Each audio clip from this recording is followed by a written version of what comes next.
Queen. And we're live.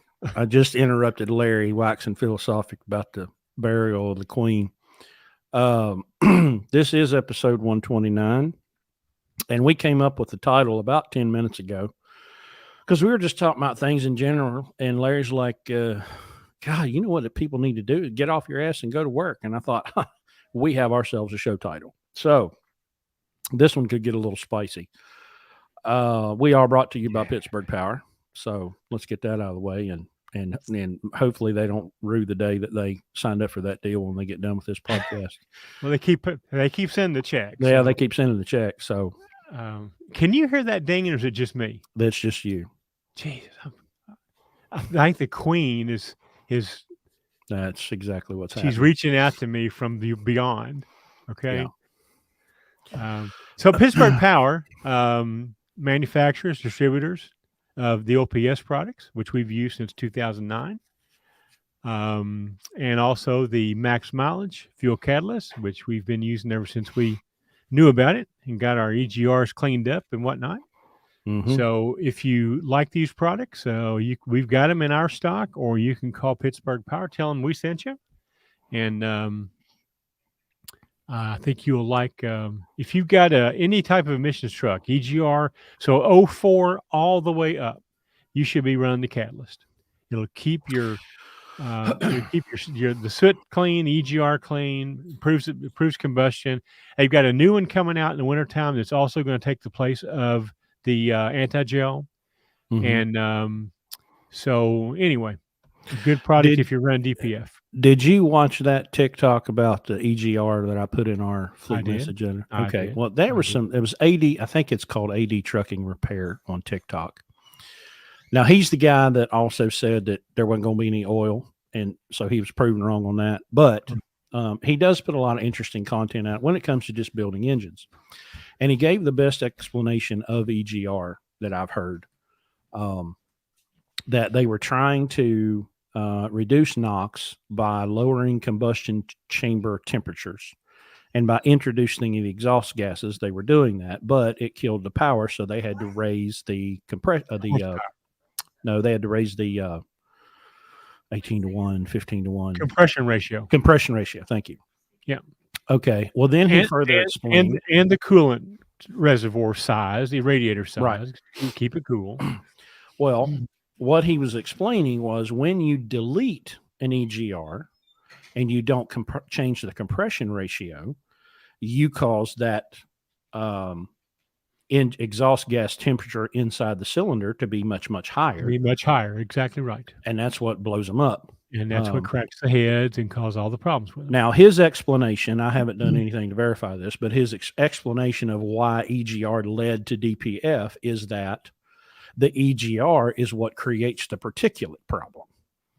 That apparently, supposedly, EGR solved the NOx issue. Right. But then we had the particulates, and so then we had to put the filter, and then we had to do SCR. So it's one problem that created more problems. And the diesel engine, was invented by the same people who started Mercedes-Benz. It's Carl Benz, and Mercedes is somebody's daughter.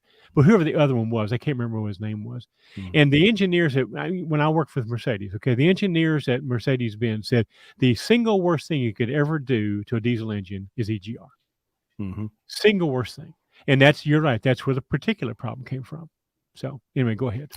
So what Max Mileage does is it changes that combustion temperature of the fuel, which reduces the soot level. And when you Rudolph diesel, there it is. Yeah. When you reduce that, or when you change that combustion temperature by putting the catalyst in the fuel, then that reduces the soot, and the soot is what is causing the particulates and all the other problems. So true. So we have a 2016 Cascadia in our fleet that came to us, and it had a bunch of problems. It had yellow lights all over the place. We had it diesel force cleaned. We changed forced regen all the time. Yeah. We Shot of did. the We changed one sensor. I believe it was the knock sensor. It was an output temperature something. We changed one sensor. We diesel force cleaned it, and we've been running max mileage in it ever since, and it has yet to break down. Now, it's got a check engine light on all the damn time, of course, but it does not shut off. It does not, it regens properly. And good God, we probably put 200,000 on it. and it's getting right at 8 miles a gallon. Mm-hmm. Fuel mileage. And so, it has been pretty much trouble-free since we cleaned it and started using max mileage in it. And when the truck owner sent it here, he was having, I mean, we have problems just getting it here, yeah. And so anyway, it's been our experimental truck. We've talked about this more and more, where our lunatic trucks are getting harder and harder. Although I'm finding a lot more of them, lately on Facebook. 1 or 2 pop up every day, and the prices are coming down. But anyway, we got to figure out what we're going to do for the next generation of lunatic truck, and we thought the 2016 and up Cascadia may be that piece. Motor wise, maybe, but God Almighty, from the rest of the cab wiring standpoint, yeah, it's a nightmare. Well, we had, so the DD15 is known for bottom end failure between 800,000 and $1 million. And it usually comes from, it's not really a parts failure. It's an oil pump issue. There's these pickup tubes that have O-rings that will deteriorate and drop your oil pressure and then trash the bearings. Yeah. So we had that. I'm doing this from memory. I'm thinking that was $2,500 to $2,700 or something like that. We had rod and main bearings, oil pump manifold, and the pickup tubes and O-rings done in it at 800. It's 800 and something thousand, I think 850. So it's in pretty good shape. It's for sale, by the way. So the truck owner's wanting to go a different direction with it, so it's for sale. So send us an email, 55,000. It can be yours. But anyway, it's been a pretty good truck. We had a team in it, and Richie's driving it right now. 854,000 to be exact. Richie just took a bunch of pictures for us today. So send us an email if you're interested in a 2016 Cascadia with 854,000 miles. It's got some kind of battery-powered APU in it that I don't think works, but maybe you could make it work. But it's a pretty solid unit. I'm just not a fan of the DD15 in general. But we can put a head gasket on a Series 60 for what, $2,500, and we put a head gasket on a 2010 DD15, and it was $7,000. Almost 8,000. Yeah. Now that was at the dealership. So, but now we can put Series 60 in. That will be no problem. Yeah. Yes, that will be no problem. This is not a problem. This is not a problem. Well, let's get to the subject matter at hand. And that would be what? Get off your ass and get to work.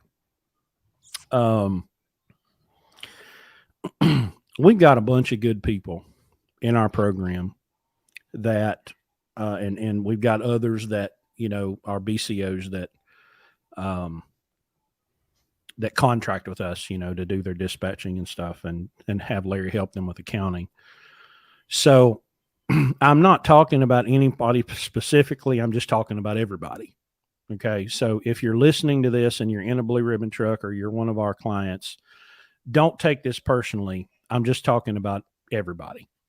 Well, and it's also, we for some reason, we hit on a streak of people who were coming to us that Landstar Recruiting is sending us. And so it's not just our people, it's the people that we've been talking to, in the last few weeks. And we just sort of have hit a common thread, and everybody wants to know how we do what we do. Everybody thinks that we've got this secret freight.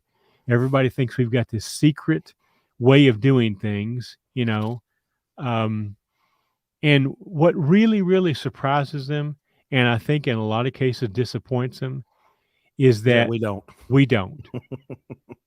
The only thing we do is ask you to get off your ass and get to F to work. Okay. Mm-hmm.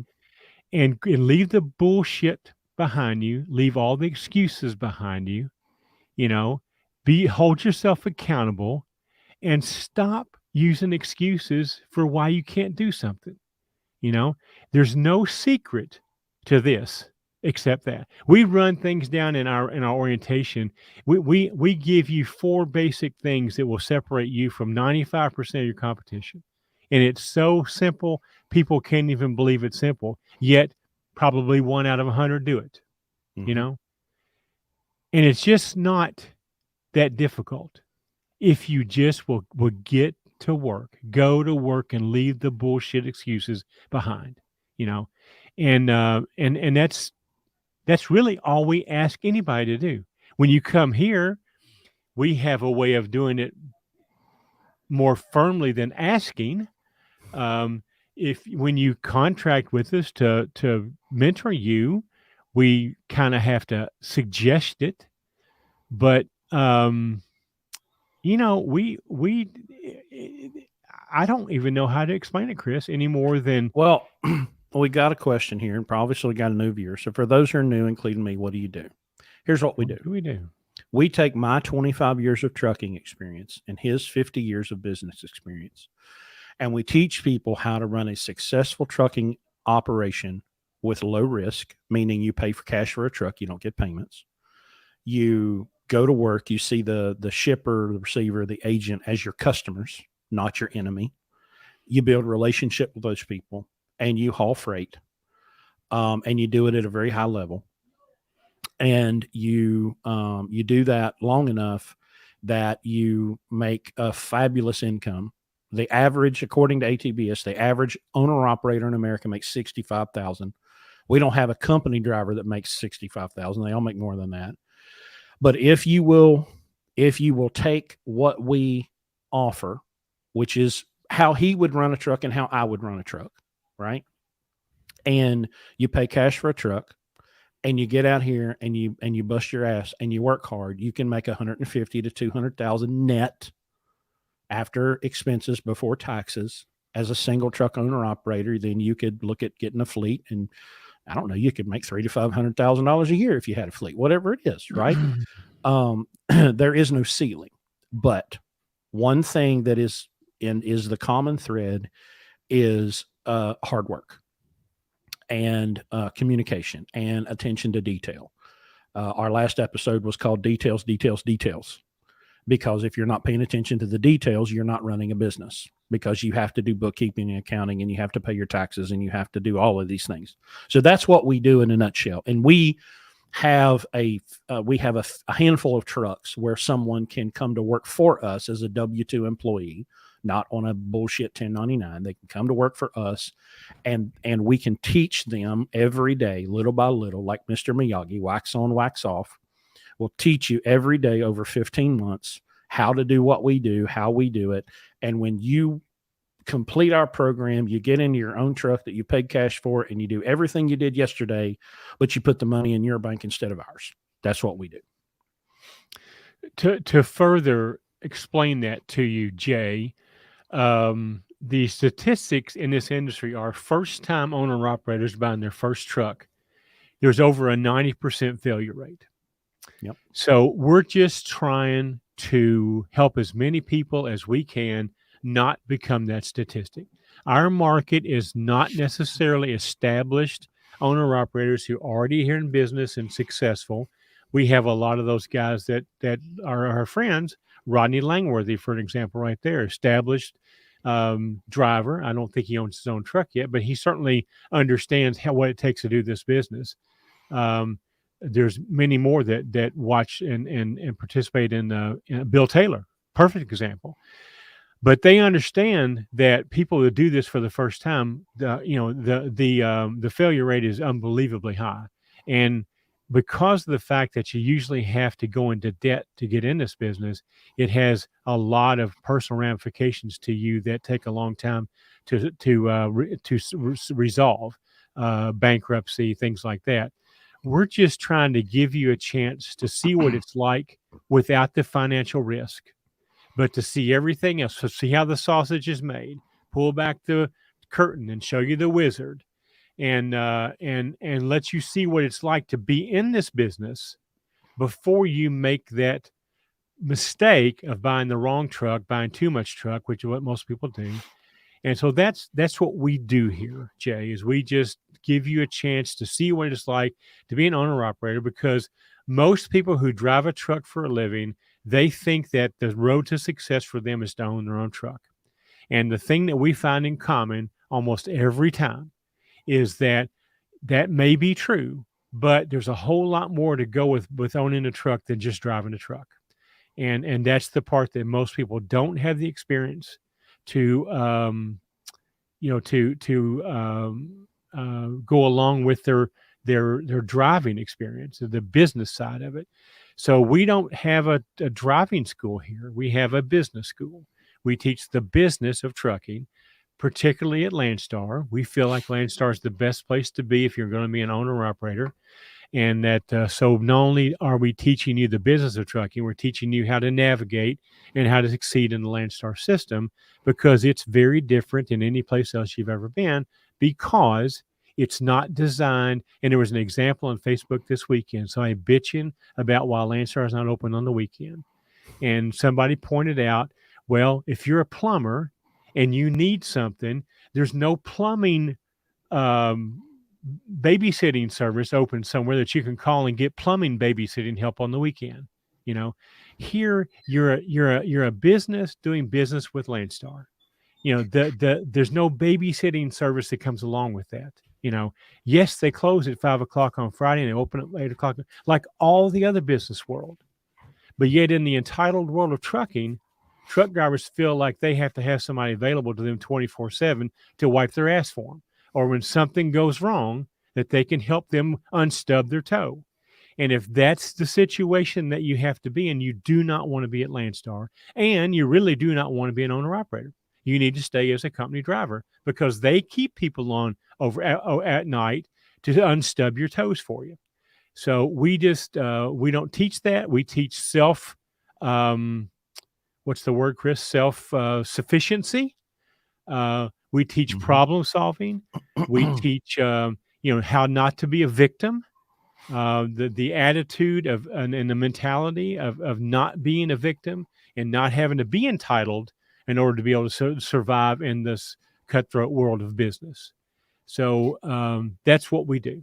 So anyway. So follow-up question. I have to buy the truck with you, or it's like a lease to own program or something similar? Absolutely not. No. The only thing you have to do here is listen. Yeah. Listen. Hey, well, let me take it more than that, because we have people that listen. You have to have the burning desire in your belly to succeed in a business of your own. Okay? Because if you don't have that, all the listening in the world is not going to make you successful. It's not about driving a truck. It's about having a business of your own that you will have something for retirement, to leave with your kids, for financial, whatever it is that you need and you're working for. This will supply it like any other business, but you have to have that desire to be there. And it's not about driving a truck, not at all.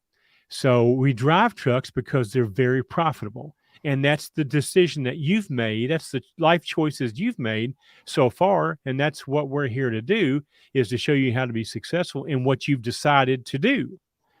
But driving a truck is not what's going to make you successful or fail as an owner operator. It's going to be how you survive and stay in business, especially when things get rough like they are right now, and how they did in 09 and 14 and 19 or 20, whatever the hell the pandemic was. Being able to survive these cycles. A lot of people can get in this business. In 2021, anybody could get in the trucking business, an owner operator, and make money. Okay, you could even pay triple for a truck and make it. Now that's a problem because the rates won't support that. And if you made your business model one that just will make the payment And if you bought yourself a job by buying yourself a truck that will just pay for itself and give you a little bit of living, you are screwed. But that's not what we teach here. We don't teach you to go out and buy yourself a job. Okay. We teach you how to build wealth and how to build a business that will provide you this wealth for you and your family for years to come, and generational wealth.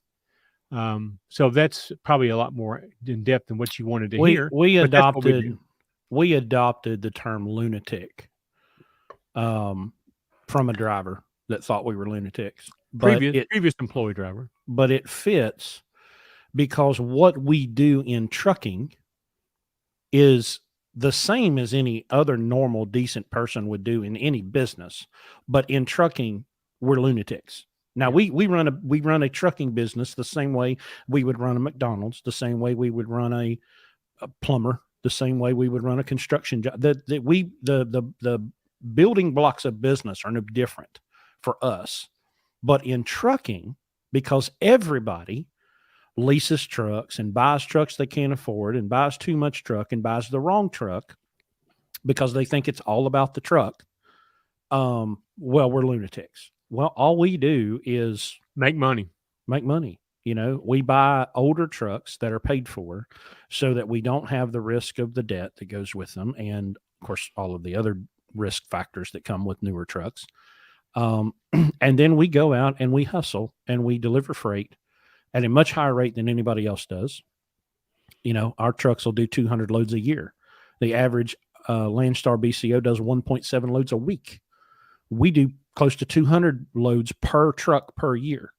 We get out and we hustle. We make a lot of money for our, we do our best to make money for our drivers and for our truck owners and for ourselves.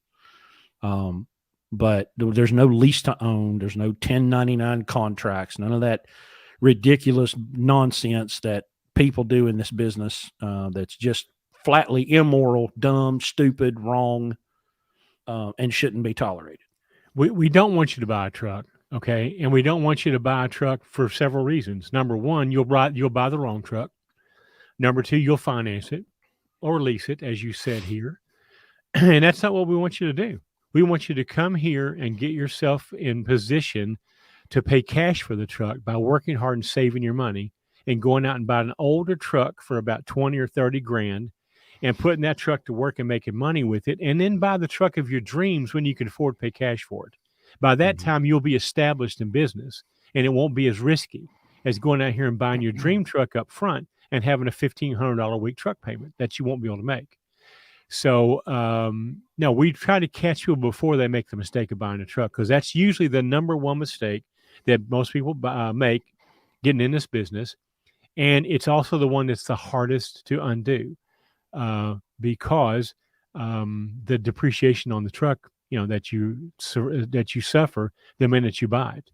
So we do not want to, we do want you to do that. Come here, learn what you're doing, take your time, either work here or work somewhere and save your time, save your money. We teach the Dave Ramsey financial program, but we do it in a way that's truck related. Get your personal finances in order, get your business finances in order. Don't have debt, make money, save money, and then go get in business with a plan to succeed. And that's not going in debt. That's not paying $150,000 for a truck or even $60,000 for a truck. You don't need that. Number one, customer doesn't care about that. And you really can't afford that risk when you're starting out. Again, 90% of people who do this in this industry will fail. Okay. In any business, the failure rate is way over 50% in the first few years. So why put yourself in a situation taking on that kind of risk when you don't have to? But that's why people call us lunatics, because they think this is insane to do it the right way. However, in all the other business world, try to go lease purchase the McDonald's from the bank. Okay. See how any other business and try to do what people in trucking do, and they will laugh you out of the office. So we just do things here the way the rest of the business world does it. For some reason, the trucking world thinks it's it's okay to take someone that has never got any business experience ever and go sell them a brand new truck or lease them a brand new truck at $900, $1,200, $1,500 a week truck payment, and just sit back and wait for them to fail. Mm-hmm. So anyway, do I want to move my company to an owner operator? I mean, to an own authority? Never. Absolutely not. I don't want to do it. I don't recommend you do it. I've seen very few people I got in trucking in 2009. I bet you I can count on one hand the number of people I've met in this industry since 2009 that have the discipline Mm-hmm. and the Infrastructure. Yeah, to be successful with their own authority long term. Most of them can't keep their trucking company moving, much less take care of all of the compliance that goes along with that. And on top of that, triple, quadruple the cost of insurance. Okay.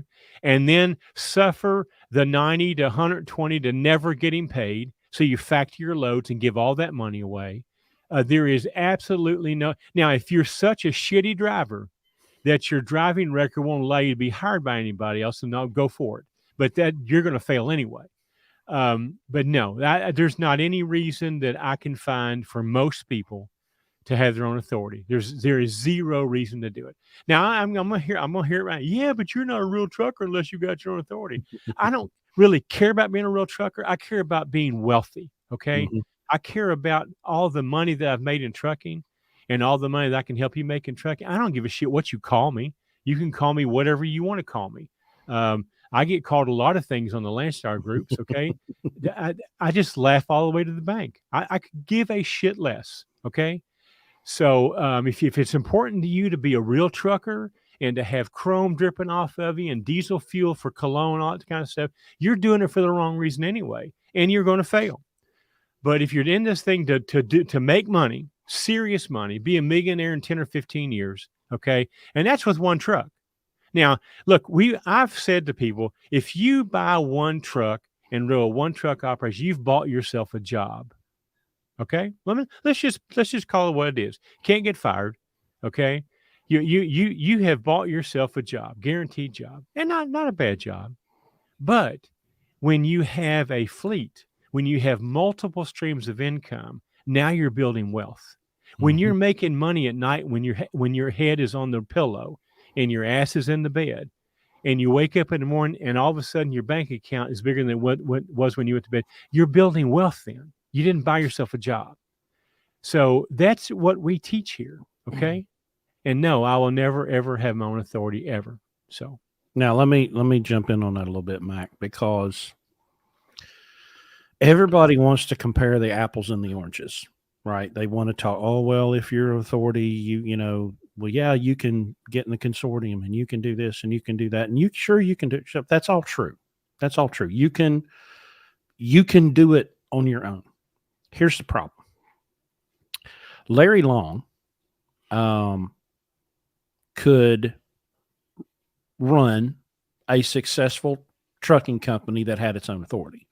He has the infrastructure. He has the business sense. He has the ability the discipline. He could absolutely do it. No question. And I could probably help him do it. Right. We could get the numbers and buy the trailers and all that kind of stuff. And could we increase the margin? Maybe if we weren't at Landstar, that's a debate that would be interesting to have. I don't think so, but what if it was 2%? Okay. But when I look at the people that have come through our program and I see the people that are at Landstar and I just look across the sea of humanity, I can tell you with absolute certainty that most people would fail with their own authority much, much faster than if they were leased, because I can't get people to track their damn fuel mileage. What makes you think they're going to pass a DOT audit and have all of those T's crossed and all those I's dotted when they won't even track their fuel mileage? So listen, it's not even that critical. Most people who hire a second driver don't even put them on a W-2 because they think it's too much work. Right. 1099 is for the convenience of the moron who's hiring the driver and the lack of self-worth of the driver who's willing to work for it under that program. Okay? If that's your and that opinion is rampant in this industry. Okay? If that's your idea of doing business, you're in for a rude awakening when you have to stand for that new entrant audit after 18 months and all the other things you have to, here's the thing. Let's just cut to the chase here. Everybody thinks that Landstar takes 35% of our money. Well, first of all, we know for a fact that it's 29% because I keep track of it every week. But let's just say it is 35%. Okay. I cannot pay out of my pocket to do what Landstar does and do it for 35% to the level of quality and confidence that I have that they're going to do it properly. Okay. Right. 100%. Can't be done. I've been in business for almost Curious 50 years. It's not quite, it's probably more like 47, but I've been in business for long enough to know what it costs to do things. Okay. You know what it costs to hire the people, to do what it takes that Landstar does. The average salary of that person is probably going to be about $80,000, okay, to do that kind of stuff. And how many do you have to do all the things that you have to do and do it correctly while you're down here delivering freight? All right. So it can't be done.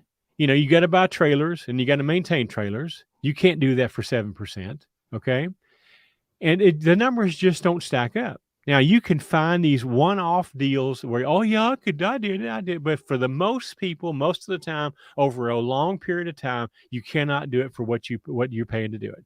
And then you throw factoring in on top of that, unless you have the ability to withstand a 90-day wait on your money, you're going to factor all that stuff away and give away. You're going to fight a broker for a quarter of a mile, then turn away and give away $300 or $400 every time you factor it. It makes no sense. And it's not. It's not good business. Factoring exists in trucking because it can, because truck drivers are so friggin' stupid that they allow themselves to be payday loaned on every load they pull. That's not a business person. That's a moron, is what that is. But in trucking, it's I show an ad in orientation from what's the big Overdrive magazine or whatever it is. They promote as the what's the word they use, Chris? The best way, the only way, the proper way of being in business. It's an advertisement for a factoring company. I mean it everybody knows that payday loans are a ripoff. Everybody knows that rent-to-own's a ripoff. But yet in this industry, everybody will rent-to-own a truck and they'll payday loan all their loads. In any other part of the world, people go, well, that guy's stupid. His credit rating must be so bad he can't pull a penny out of his ass, So, but in trucking, that's just the way you do it. No, it's not. That's why 90% of owner-operators fail. Because they don't know anything about running a business. And not only that, they don't care to learn. And I can prove that because we have given, let me just pull the number up here. I'll blow your shit away. Let me show you this number.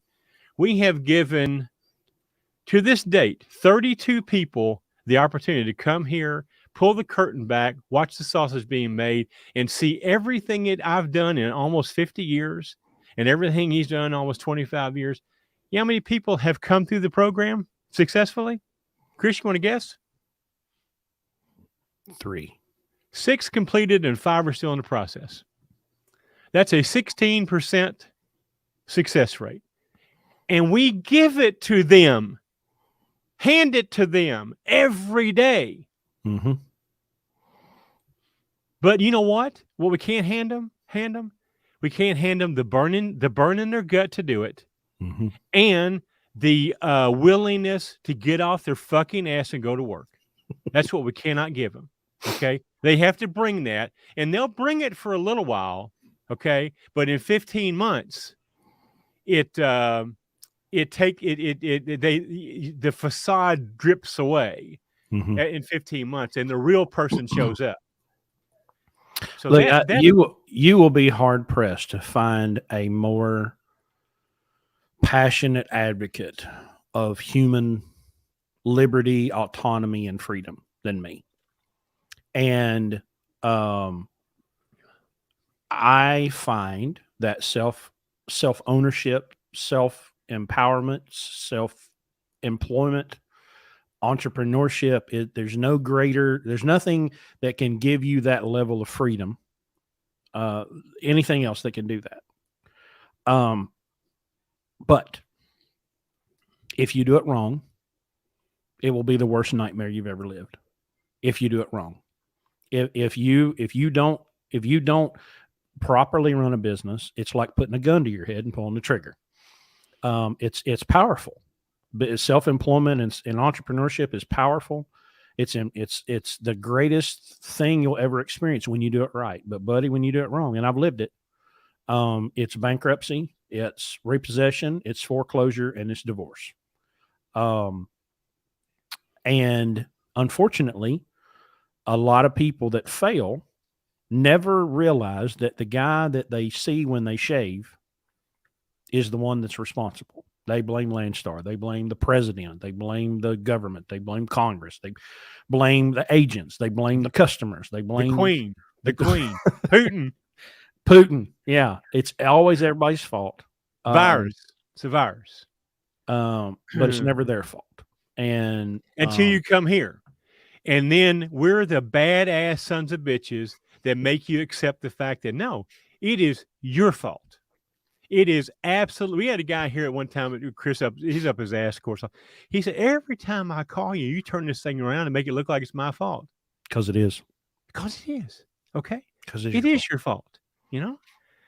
And I'm the guy that can say that because when I failed, guess whose fault it was? Mine. Well, and here's the thing. We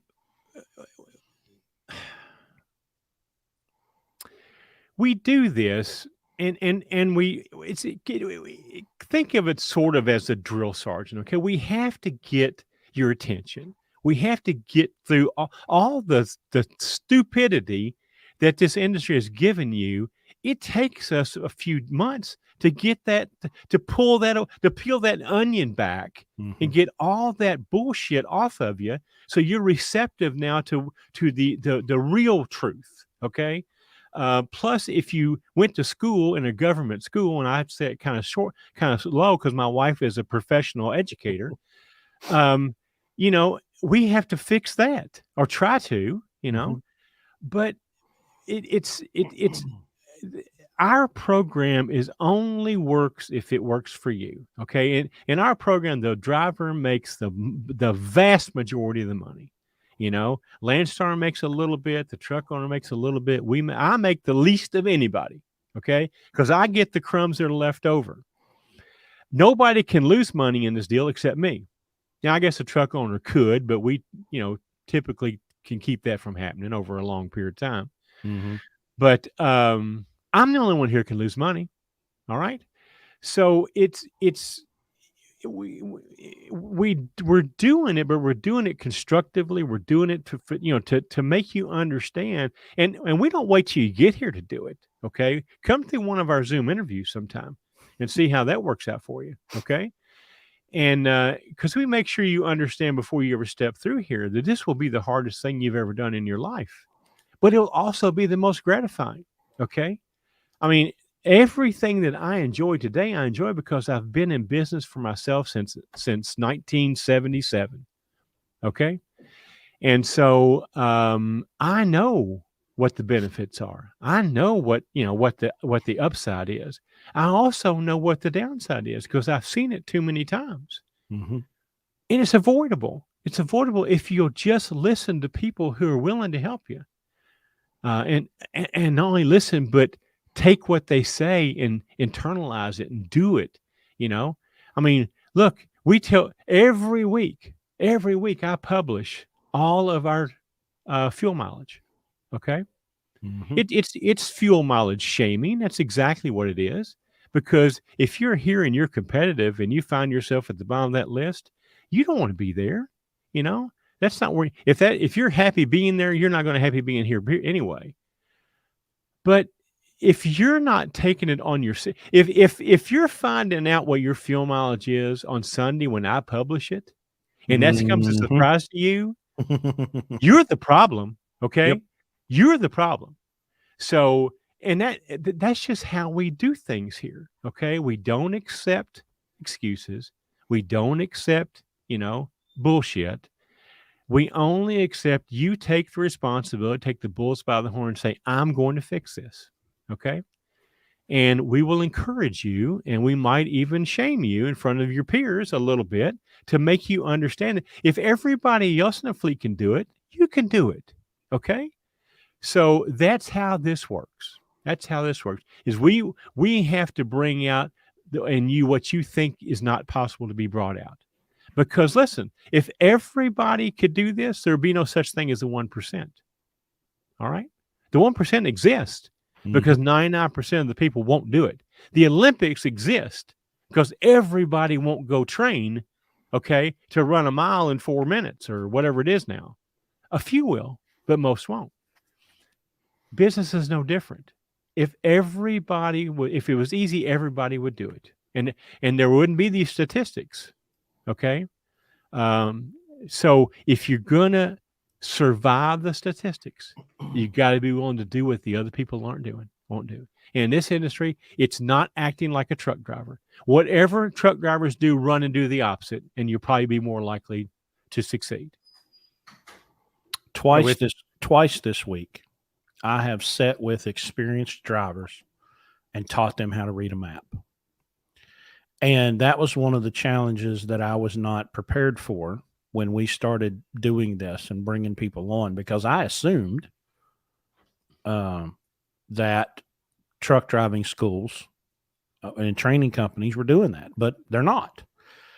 And so I just wasn't ready for that. But it's not just that. I've had to teach people how to do some math and stuff, But here's the thing. No, the trucking school did not teach you how to read a map, and the training company didn't teach you how to read a map. But it's also not rocket science. You could start on page 1 of the Rand McNally Motor Carrier Atlas and read through it. And there's actually instructions in there on how to read that map. But you've got to have the curiosity to go, how's this work? Because everything that I have learned, I haven't been to a mechanic school, but I know how to work on trucks. How do I know to work on trucks? Experience, because I just dove in and figured it out, or I Googled it. I did it today. One of my dispatch clients, his visor lights on top of the truck, his clearance lights weren't working. And we're at the TA, and he had the TA look at it, and they said, we can't figure it out. You're going to have to go to a dealer. Well, he didn't go to the dealer. He came to me. And guess what? The lights are working. I wired up a relay. I wired up a switch. I put fuses in, and the lights work. The TA mechanic, the professional certified TA mechanic, couldn't fix it, but I did. By the way, who's not allowed to take a test light and work on your truck? By the way, listen, y'all. This is not a paid advertisement, but I'm going to show y'all this. I bought one of these on Amazon, and it is life-changing. If you own a truck, you need to have one of these. It is absolutely life-changing. Because I was able to find a wire going to these lights, and using this probe, you connect it to your batteries, and I push a button, and I can send voltage out through that thing, and I hit a wire, and I push the button, and the lights came on. That wire right there, that's the one I need. Clip, splice, relay, power, fuse, switch, done. Took me about an hour. We literally had a TA spend hours looking at a trailer, a platform trailer, and they came back and said that they weren't allowed. The taillights weren't working. Okay, they were not allowed to use a test light. So we lined up a trailer shop to work on the next morning, and within 15 minutes, they had the thing working. And you know how they diagnosed it? With a test light. Yep. 15 minutes later, it was working.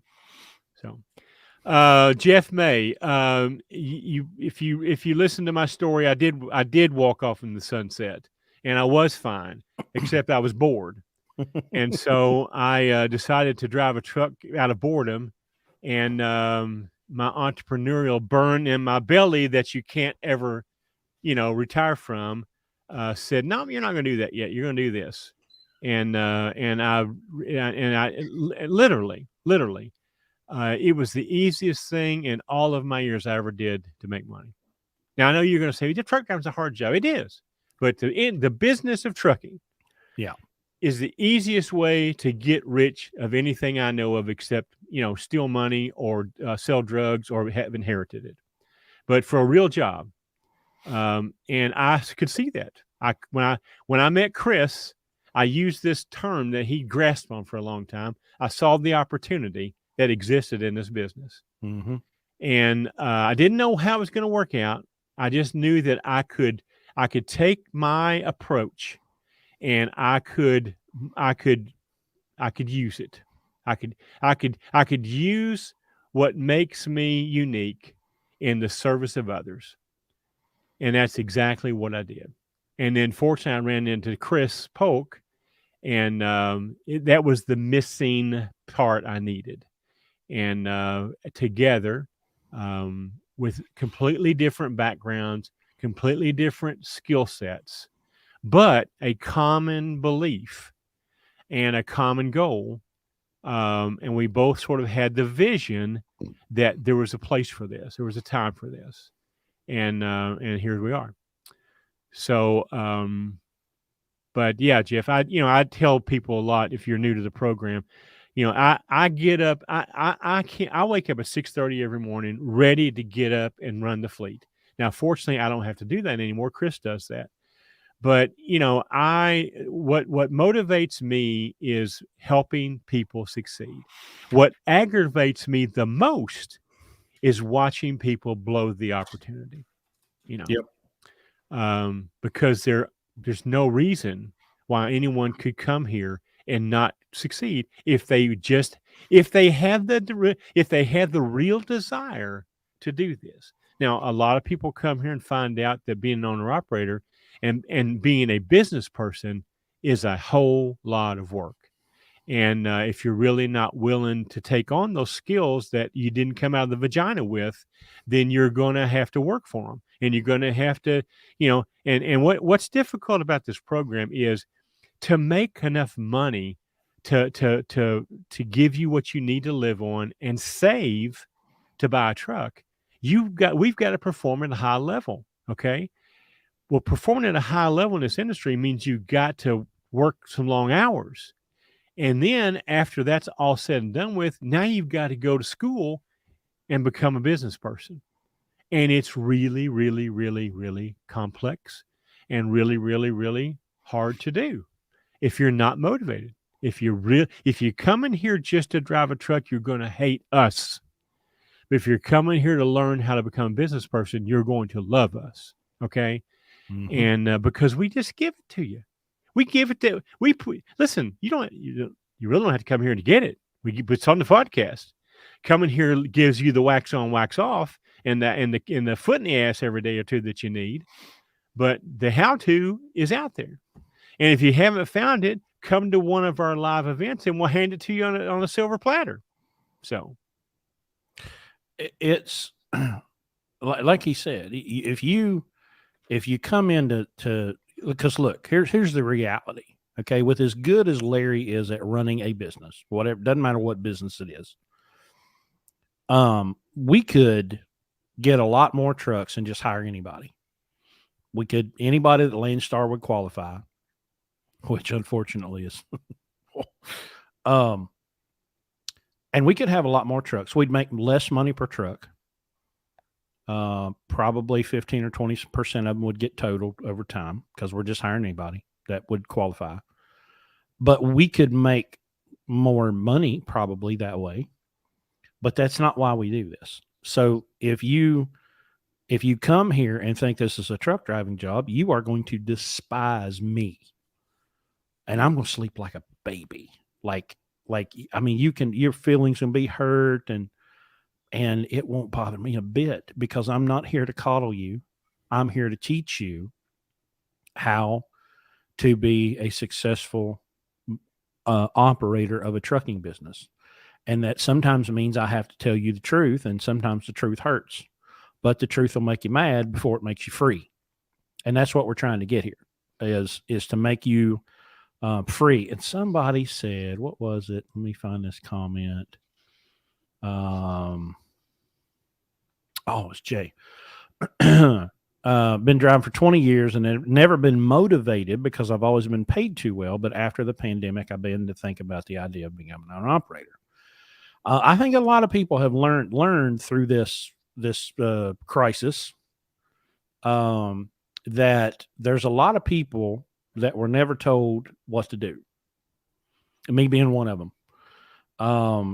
There was lots of things that I could never be forced to do because no one had the real authority to make me. And I liked that a lot. Now, the same people that don't care whether or not I've, taken a medical product, also don't care if I'm sick. They don't care if my kids got cancer. They don't care. They only care about the extent to which I can serve them and meet their need. Beyond that, they couldn't give a rip less about anything else. So that's that freedom. The pandemic proved that having that secure job is anything but secure. Right. Oh, yeah. Again, going back to my experience, I got married in 1976. We went 8 years before we had our first child. We had our only child was born in 1984. And it scared the dog shit out of me. We bought a house in 78 and we had a child in 84. And I'd started my business in 77, but it was a part-time business. It was on the side. I still worked in the car business, in the automotive industry. And what a place, that's just a bunch of gypsies. Okay. So, it scared the hell out of me that I was basing all these decisions, a house payment, and now bringing a child into this world and responsible for 18 years and I'm dependent on this dealership, for my job.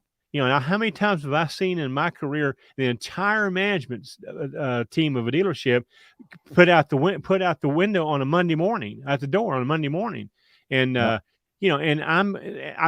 there's just not any way. I mean, the only security I was going to have was what I provided for myself, and it had nothing to do with benefits. Had nothing to do with how much my salary was. That's not what the security was. The security is who's going to make the decisions, okay? And where's the ceiling going to be? That's what I was looking for. And the only way I could do that was to shave the boss, okay? And I damn sure wasn't going to want to shave those ugly fuckers, okay? So I just decided right then and there that if it was going to happen, it was going to be on me. And so at that point in time, I got serious and I said, look, I'm going to work for me and just for me. And that's what I pursued to do. I can control what I do. I can't control what somebody else does that gives me a job and gives me whatever benefits they can give you, they also can take away. And the only way to get around that is to be your own benefit provider. We have guys that come here and go, well, what about health insurance? What about it? You write a check. Okay. If somebody's giving that to you, first of all, okay, let's talk about that for a second. All right. They pay you just enough to keep you there. Okay. Mm-hmm. They're buying you for wholesale and selling you for retail. Okay. Yep. In that markup is enough money for them to give you, quote, your benefits. All right. Mm-hmm. So if you're going to become self-employed, if you're going to become, self-sufficient, you have to be the person who is giving the entitlements to yourself, not somebody else. It's just all about income. It's all about income. So that mindset of somebody having to give you stuff to keep you happy, that's just part of the negotiation process for them to give you just enough to keep you there happy. Okay, because if they can afford to give you 2 weeks vacation and health insurance and whatever else, that came out of the profit that you made for them. Believe me when I tell you that. 100%. Right? And they still made a profit after giving it to you. So bypass the middleman, okay? Make the profit for yourself. That's why you want to be in business for yourself. But you got to understand what it takes to stay. Making the decision to get in business is easy, okay? Staying in business is where it gets difficult. And you make the wrong decisions getting in business, i.e., lease purchasing a truck or buying too much truck, okay, or making decisions that you can't afford because you could have afforded last year when it was the best year in the history of trucking. And now all of a sudden this year, the business might want to support that. That's on you. Okay. That's not the industry. That's not the economy. That's on you. Okay. You made a stupid business decision to begin with. All right. You should have worked last year and saved all that money and then bought the truck next year when the prices come back down and there'll be a fire sale going on at the auction house. But that's where you get security. You get security by having money in the bank. That's where you get security, not credit card debt out the ass. I worked for a dealership for about 90 days in 1998, and they fired the general manager. And literally, like you said, the next day, the entire sales management team was gone. All of them, every one of them, all the people that were my trainers and stuff. And it was a whole new people. And I was like, well, how's that work? Where do you push the button to find all this? But, that guy came from another dealership and he had all his people and they came in and got off the bus and the whole, of course, that dealership was on Dateline NBC about 3 months later. And we found out that all the stuff they were doing in the finance office. That's why that guy got fired. But anyway, let me answer Chris Sarver's question right here. Okay. Rates and lanes is I'll read it for the audio listener. Okay. You guys, I think I'm going to put the words in there he left out. Are you guys teaching these individuals about lanes and rates and how to understand these? The answer to that is yes and no. Rates and lanes are no more than a business class. Rates and lanes are all about supply and demand. It's no different than teaching them how to buy fuel at a lower price by making better decisions. Mm-hmm. We teach a business class. Okay. Rates and lanes are something that will automatically come to you when you have experience running a business. If we taught rates and lanes and didn't teach them how the business works of supply and demand, they'll be on Facebook like all the rest of these guys complaining about why rates are so low because they don't understand how the market works. They don't understand economy. They don't understand. They think that brokers set rates. Okay, so we don't teach it the way you think we teach it. We teach the how and let them figure out the why on their own. Okay, the how of rates and lanes is simply supply and demand. That's all there is to it. Nothing more. And you'll learn that really quick. I just pulled up the board. There's a $23,000 load right now going from Pennsylvania to Alaska. And you're like, wow, what a rate. Mm-hmm. Hey, the fuel advance on that load will be $13,000. Mm-hmm. Now, try to come out of there. Yeah. Loads available at destination. Zero. Nothing. Loads available 500 miles of destination. Yeah. Zero. You're right. So, we had a guy. Well, he was listening a couple of weeks ago, but we had a guy who went through the interview process, came and sat for 3 days in an orientation, and booked him on the first load. And he's like, "Oh man, I don't like going to Pennsylvania." I'm like, "Well, buddy, you're in a world of hurt because let me promise you where you're going to be going."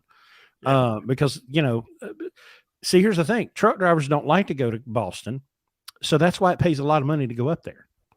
Truck drivers don't like to go to New York and Connecticut and And you know, my favorite question is, so I got this one the other day. So y'all just stay south when it snows? No, we don't. So get ready. That's called supply and demand. The magic. Let me tell you about what the magic freight is. It's where all the other truckers won't go. Mm-hmm. That's where magic freight is. Got to go where they ain't. You know. I mean, if I come near you, I've got to go to New Jersey. Yeah. I don't know. I mean, do you have to walk up 3 steps to get in the truck? Can we bring it down and make it just 1 step? I mean, Jesus, right? You know, it's, you know, go watch the episode with Phil, talk about specialized freight, platform stuff. There are so many opportunities at Landstar that a lot of people will never achieve because they can't understand. They can't ever figure out the customer service side of it. That you're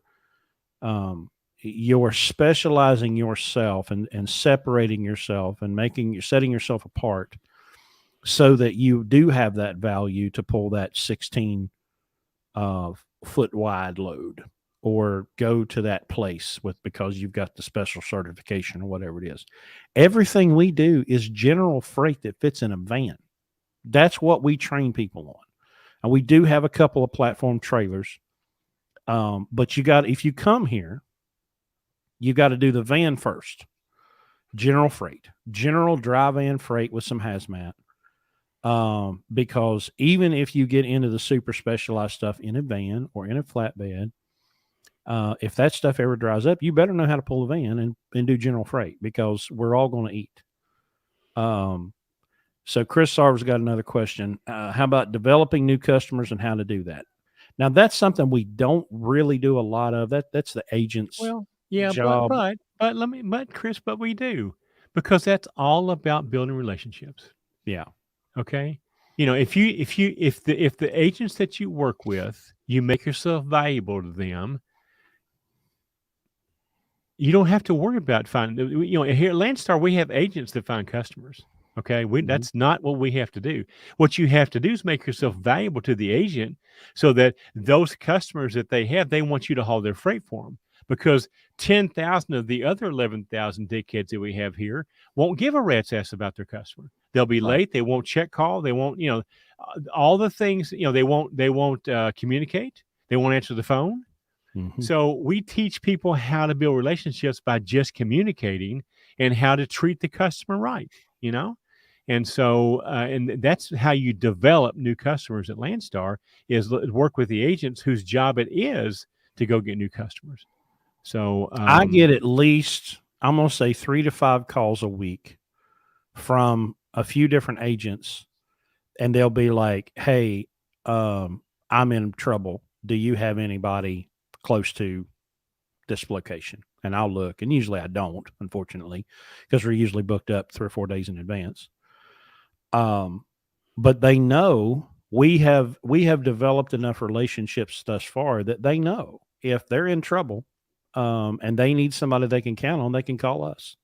Now, I don't always have a truck available for them, but, you know, I wish I did. But sometimes I've been able to say, you know what? Yes, I do. Or there was I remember one situation where they called me and they're like, we're in a desperate situation.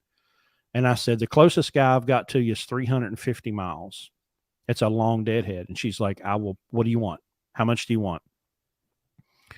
You know, and so they were ready to write whatever check necessary, in order to, you know, get that truck. So you've got another question about authority. No, we don't do authority. Authority's not worth it. And we just spent probably 20 minutes on authority. But, you know, we teach people how to succeed at Landstar. That's what we do. Landstar is, you know, we don't have the blue collar glasses. We'll call Landstar out if they do something wrong. But there's no other place that we have been able to find that we can do what we want to do, when we want to do it, how we want to do it, other than Landstar. And so that's what we teach people. They should be able to complete our program, and on the last day, they turn the ignition key off on our truck, turn the ignition key on their truck, and do everything exactly the way they did it for us. They're just putting the money in their bank instead of ours. That's what we're here to do. There's no reason for 99% of the people to have their own authority as long as Landstar exists in the marketplace, because Landstar is the next best thing. And in my opinion, it's better than having your own authority because of the things we talked about for about 20 minutes. So if you didn't hear that, rewind and you can listen to it. So not to change the subject, but 9 out of 11 of our trucks this past week got in excess of 7 miles a gallon. Very nice. 10 out of 11 made a profit on the fuel surcharge this past week. Very nice.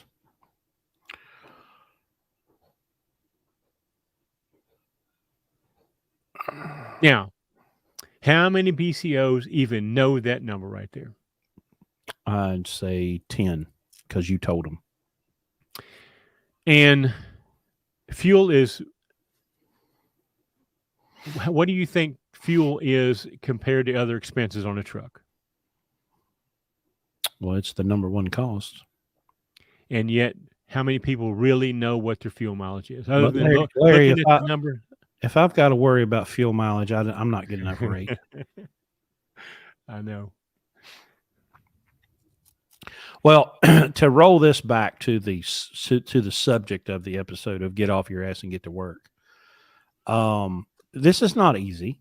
Running a business is not easy. If you're looking for easy, you're in the wrong place. Be a company driver. Yeah, because it's going to be difficult. Get you a cushy, dedicated route and just be a company driver. Yeah.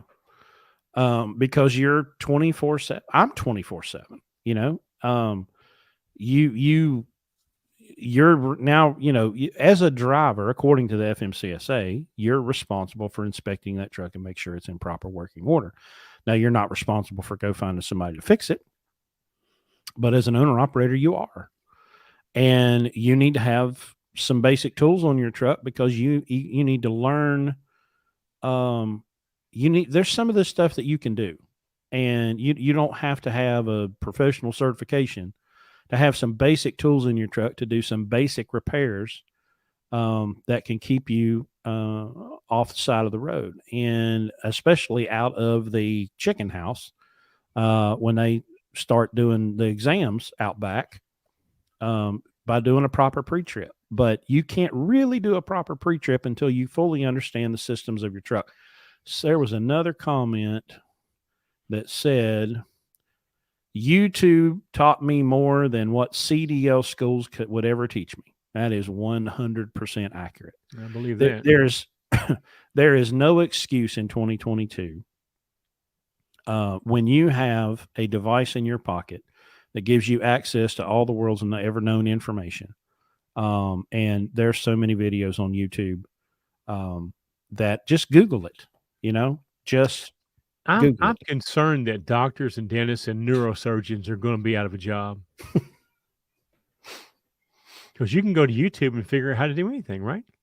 Well, there's a guy down in Houston. He's a chiropractor. Yeah. I see. Yeah. What's his? I can't remember his name now. But anyway, he's got kind of a funny voice, but he does this ring dinger thing where he puts that strap around your neck and yanks, you know. Yeah. And he had to do a public service announcement on that. He was like, hey, now y'all can't be doing ring dingers on your friends and family just because you watch me doing on YouTube. Give me a towel and watch this, doc, you know.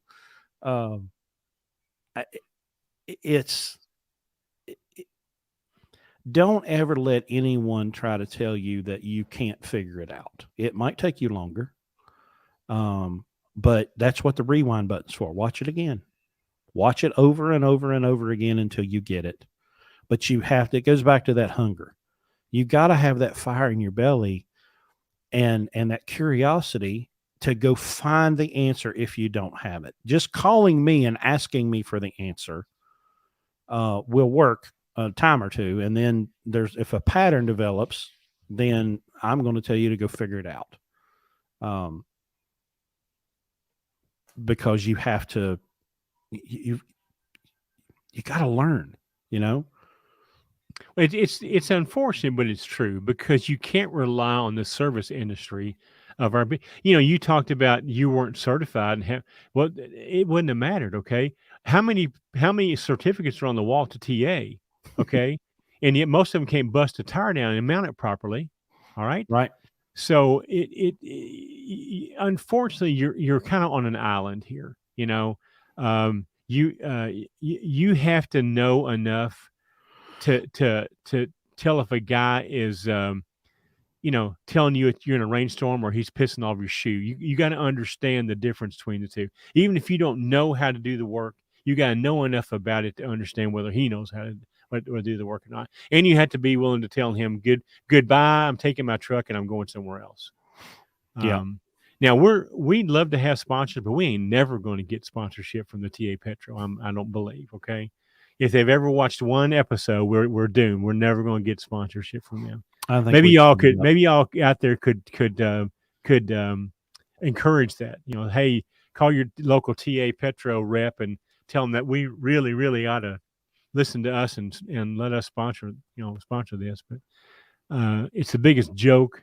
They used to advertise they were the best oil change on the road or something like that. That was their slogan for one. Remember that, Chris? Yeah, the best oil change on the. Well, their slogan now is they're the biggest piece of shit on the road. Okay, so, and evidently Freightliners realize that because they've pulled all the Freightliner service points out. Yeah. So we wonder why they weren't stocking any more parts. Well, now we know why. So. Well, we're 111 in here. I don't see much more activity in the comment section. Looking at the calendar, you said we're on Sunday again next week. Mm-hmm. We are. We're in Sunday all month.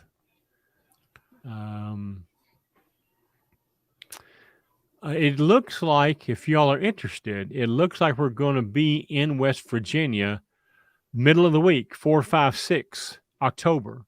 We're going to have an impromptu orientation only because we don't have any weekends free for a while. So if you guys plan on being through West Virginia at that time, let us know and come hang with us for a little bit. We probably won't be doing a podcast during those 3 nights because it's the middle of the week.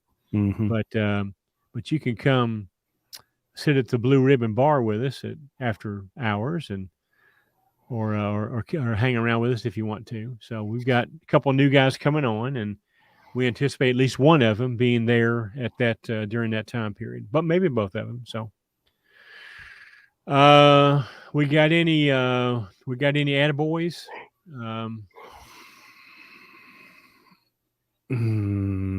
Well, let's talk about William for a second, okay? Okay. William he was our fuel mileage champion last year. He's been in the program now. He's in his last month. Because of some family situations, he's decided he wants to get off the road and be close to home to take care of his family situation. And we want to publicly thank William, recognize him for an excellent job, well done. He's the guy that, well, first of all, he's always on the podcast. He's on here right now. The other thing is that he took we always say that Chris or I can get in any truck and improve the fuel mileage 1 mile per gallon. He took that away from Chris because he got in the Classic and now he has it. I think the lifetime average is, or since he's been in it, has been right at 7 miles a gallon, maybe even higher than that in a Classic. Yeah. The best we were getting with Chris driving it was 5.5. Okay. But he's in our platform division. Phil, our platform dispatcher, just loves working with him because he listens. He does what, he's everything we talk about here. He seeks the knowledge, he doesn't just walk the walk. And I mean, he doesn't just talk the talk. He walks the walk. We're going to miss him. We wish him the best of everything. I think his plan is to buy a truck. I know he'll pay cash for it because he says his main gig is investing. His side gig is trucking. And I firmly believe that. And I think he's going to buy a truck and put it on here at Blue Ribbon, and we'll put a driver in it for him, and he'll be an absent owner, and doing something up near his home. So, William, we wish you all the best. I think the 23rd next week is going to be his last day, but just want to publicly say how much we enjoyed working with you. Yeah. Appreciate having you here, and we want nothing but the best for you. So, absolutely. We need 3 or 4 more of him. Yeah, if you got any brothers or anything, send them down here, okay? So yeah. A couple more quick questions. Mark says, what about people that are interested in becoming truck owners? Do you have mentorship? Yes. Yeah.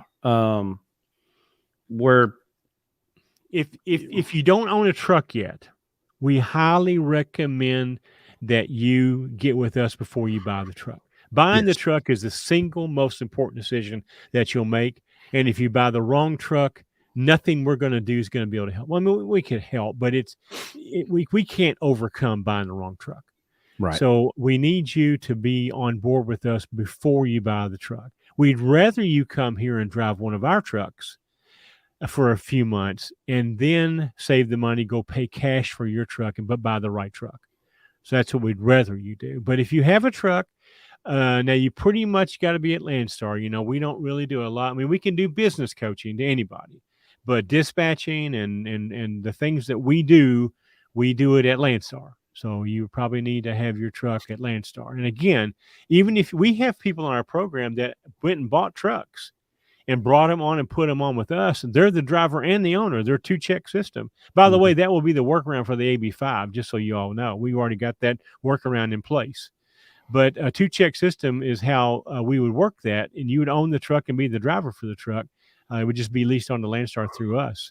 That would give you the same education as if you were driving one of our trucks. Actually, better because you got skin in the game. Yeah. So we would recommend that. So I'm guessing Chris is asking how about us outsiders, true independent owner operators? Are we invited? I guess to the bar. Yes, absolutely. Look, for the people that have their own authority and are truly independent, they have my utmost respect. But I will not recommend most people to do that because of the risk level, and that most people will not have the discipline and attention to detail it takes to survive that. And that's why I don't recommend it to most people. But for the true independents, the ones that are doing it and have been doing it for years, you absolutely have my respect. If it's working for you, fine. I mean, by all means. But for most people, it's not the best choice, because if you've been doing it for a while, you don't have the insurance problem. You probably don't have the cash flow problem. Maybe you're not factoring every invoice. But there's a slippery slope there that and now let me back up and say this to you as a Chris. Understand something here. Our primary market, our primary demographic is the first-time owner-operator buying their first truck. That's where most of our philosophy is directed to those people to keep them from making a mistake. Established people like yourself, maybe, that's already successful doing what they do. We're not trying to tell you to change what you do. We might be able to help you make better business decisions. We might help you save some pennies and pick them up off the ground and put them in your savings account.